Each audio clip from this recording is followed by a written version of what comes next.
Salut! Vendredi 22 juillet, 5 mois et 6 jours sous testostérone. Euh,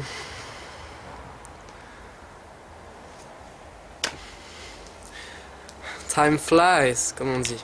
Le temps, c'est cool, à une vitesse juste incroyable. Que dire, plein de choses à dire. Déjà, cette bonne vieille pomme d'Adam est vraiment visible. Voilà. Donc là, c'est juste hyper voyant maintenant, à présent. Pareil pour la pilosité, je sais pas si on voit tout à fait. Bon, ça reste une petite pilosité d'adolescent de 15 ans, mais c'est déjà ça quoi comme progression. C'est bien plus fourni qu'avant. Au niveau de la musculature, ça a beaucoup changé, vu que pendant 2 semaines j'ai fait un service archéologique. J'ai passé mon temps à décharger des brouettes, à piocher, à remuer dans la terre, enfin voilà. Donc au niveau musculature, quoi, ça s'est fait. Ça s'est hyper bien développé.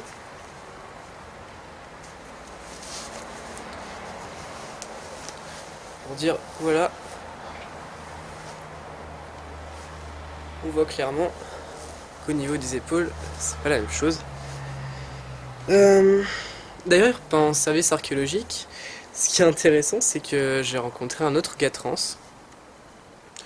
Par contre, qui avait pas l'air de l'assumer. Par exemple, quand je lui ai demandé simplement son prénom, il me l'a dit timidement, en détournant les yeux, en se demandant si j'allais le juger ou non, parce qu'il a vraiment cru que j'étais un homme cisgenre au début. Quand je repense à lui, je me dis que c'est dommage qu'il habite pas quand même, parce que j'aurais conseillé une bonne orthophoniste.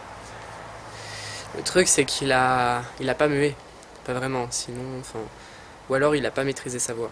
Il a une pilosité hyper fournie sur le visage, mais il a une voix féminine toute fluette en fait, c'est ça qui est grillé, je trouve ça vraiment dommage. Et donc c'était la première fois que je vivais une expérience pas professionnelle, mais une expérience de groupe en tant qu'homme et en tant que personne transgenre qui se fait accepter parce que il y a, y a bien des fois où je parlais en voix de tête ou des trucs comme ça, où j'avais des gestes féminins, enfin, trucs comme ça en fait.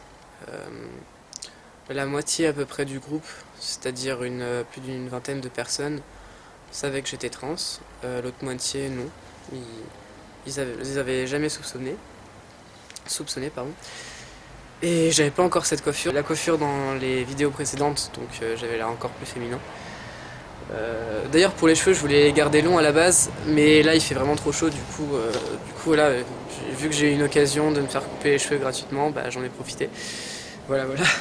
Au niveau de la testo du produit même, j'ai eu quelques désagréments, notamment pendant le service archéo. Il me semble que c'était le 22 ou le 23 juin, j'ai fait une sorte de malaise vagal. C'est-à-dire que je revenais du chantier en vélo, j'ai eu un trou noir. Je me suis réveillé peut-être, je sais pas, une demi-heure, une heure plus tard. Je me réveille dans l'herbe et je sais pas ce qui m'arrive. Mon vélo a disparu. Et voilà. Et une migraine juste affreuse. Ça m'était pas arrivé depuis longtemps. J'en parle parce que cette migraine, ça c'est revenu il y a 2-3 jours. Là, ça fait 2 jours à peu près que j'ai des sortes de crises de migraine qui sont juste affreuses. Euh, je pense que c'est une des limites de la testo, c'est que ça rend vraiment plus sensible à l'environnement ou aux bactéries, aux virus, etc. Par exemple, sur le chantier archéologique, je me suis chopé une sorte de petit champignon. Où ils ont cru à une piqûre de tique. Euh, je me parlais de la maladie de Lyme et tout, j'ai commencé à flipper. Et en fait, non, c'était juste une sorte de mycose épidermique en forme de cercle.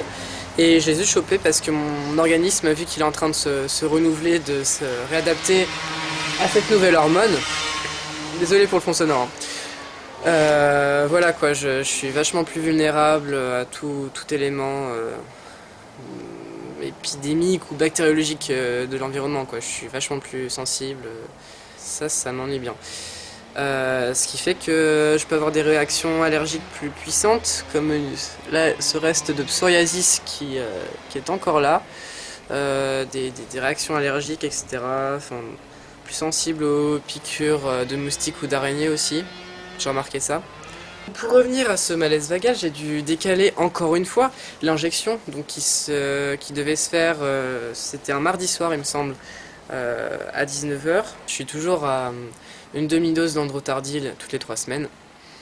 Là d'ailleurs, j'appréhende un peu vu que je suis en Vendée. La prochaine injection sera le 2 août et je sais pas encore si je vais aller en centre infirmier ou bien si c'est une infirmière qui sera là à domicile. Euh, la Vendée c'est différent, disons. La Vendée c'est différent de Caen. À Caen, il n'y a pas de problème. Vraiment, enfin, il y a juste parfois une certaine classe sociale de gens un peu fermés, un peu vieux et fermés d'esprit qui vous regardent bizarrement, mais il n'y a jamais disons, de questions indiscrètes. À part la dame Ducros qui m'a demandé si ça me gênait pas que ce soit madame sur mon dossier. Ça, c'est indiscret. Mais je veux dire, en général, voilà, il n'y a pas de. Il n'y a pas de problème. Sauf qu'en Vendée, le truc c'est que c'est très villageois, c'est très campagnard. Les gens veulent tout savoir, etc. Ce qui fait que hier, j'ai recroisé une vieille dame qui était cantinière dans mon école primaire, que je connais depuis là le temps, enfin, bah, plus de 10 ans maintenant. Et j'étais en train de stresser, en train de me dire est-ce que je vais la voir ou pas. J'étais en train de demander à ma mère ça en fait. Et elle était juste en face de moi, même pas 2 mètres. Et du coup, à la fin, je la regarde comme ça. Et là, après 3 secondes, hop, elle prononce mon nom d'enfance. Et on commence à parler. Elle entend ma voix. Elle voit ma petite moustache, ma petite barbichette. Elle voit que je n'ai pas de poitrine. Et elle se met à me regarder bizarrement. Ah, t'es grande, hein? T'es grande, ouais. Ouais, je suis grande, ouais. J'ai également eu mon premier rendez-vous avec l'urologue slash sexologue, Madame Uriel. En gros, je saisis pas trop la, la nécessité de ce rendez-vous. Enfin, ça peut l'être pour d'autres personnes, mais moi, en tout cas, dans mon cas, voilà, j'ai pas de troubles liés à mon identité. Euh, je- Elle m'a demandé comment se passait ma vie amoureuse, sexuelle, etc. Machin.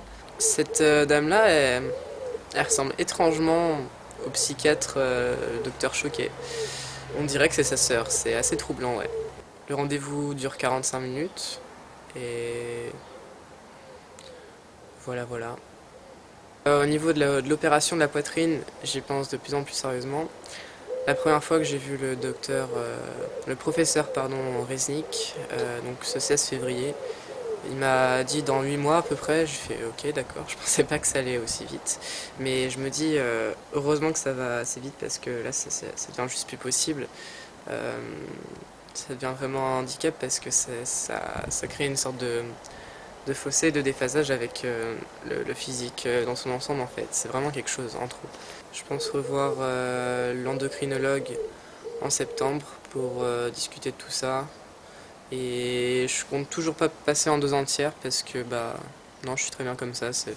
Déjà que ça va vite, j'ai pas envie d'aller plus vite, d'avoir des complications, etc. Non, j'ai pas envie que mon corps soit vraiment sujet à de nombreuses infections ou maladies juste parce qu'il est plus vulnérable. Je ferai une vidéo prochainement sur le regard de l'autre, le rapport des autres à la femme, le rapport des autres à l'homme, puisque j'ai connu les deux. À bientôt.